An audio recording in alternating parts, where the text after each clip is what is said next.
In the beginning, God created the heavens and the earth, and on the seventh day, God did proceed to celebrate and get down with the jiggy-wiggy. Many drinks were had, God got a little frisky with the angels, and, that's the only documented case of God having sex with a woman while she was awake, but anyway, 9 months later, cherubs.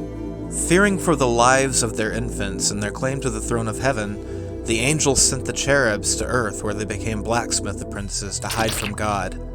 We won't talk about those particular cherubs right now. There's a very special cherub that we're going to talk about today.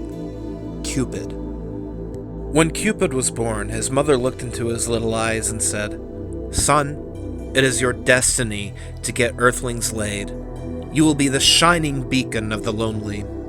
She then put him in a pod with his little blanket, the legendary short bow of +2 charm, and sent him on his way.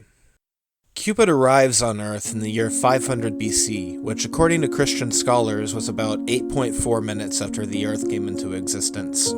Abandoned and confused, Cupid's first years on Earth were spent roaming. He searched for form and land. For years and years he roamed. One day, he stopped wondering, and having lost hope, he laid down in the desert and awaited death. But then, a light shone down from above. Was it God? Suddenly, Cupid's eyes went out of focus. Cupid's eyes refocused, and he was in a strange room with lights all over it. There was a figure in front of him with gray skin. The being looked right through him, with somniferous almond eyes.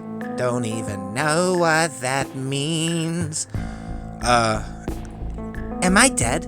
Where am I? Said Cupid. Far from it, The being said. You're in the future site of New Mexico, where one day my people will make a fortune on merchandising. Merchandising? Said Cupid. Like chopping up merchants? What? No! Look, right now the Egyptians are our source of income. The pyramid contract alone brought us out of a recession. Recession?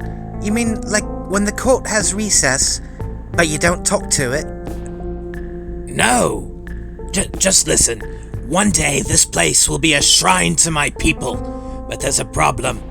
Humans aren't reproducing quickly enough. Look, you ever hear the Bible or that freaky cult family from TV talk about a quiverful? Well, that's just what you're gonna give them. Cupid glanced at the bow. You mean this? Yes, that is no ordinary bow. When Adam and Eve met, they did not care for each other. They did not want to have babies who would grow up to have nephew sons and daughter nieces and so forth. God created that bow to force them to love each other. It gives humans a cocaine addiction, but transfers it to a desire to sniff another person instead, if you catch my drift. I think so. So you're saying we use this thing to populate the planet so you can profit in the future.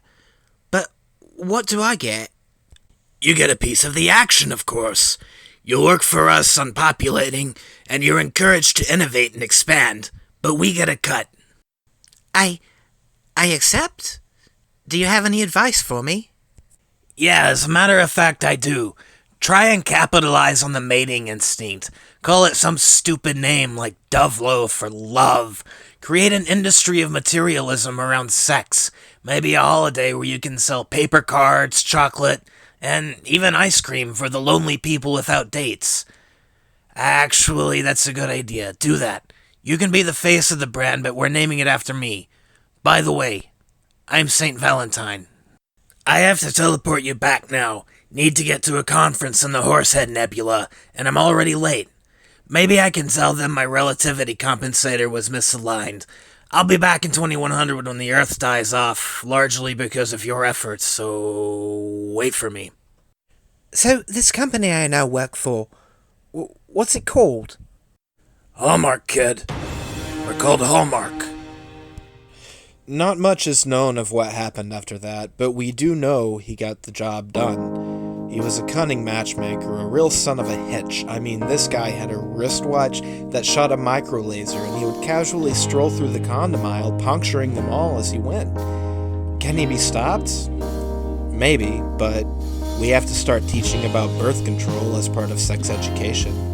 Even if you teach abstinence only, say a thing like, sometimes husbands and wives can't afford to have a kid just yet, or maybe they have kids and don't want anymore. Let them know that there are options in that scenario. There you go. Now your kid is less likely to have an abortion, right? So that's all for today. Please like and subscribe, and from all of us to all of you, have a happy, safe, and sexy Valentine's Day. Good night, or good morning, wherever you are.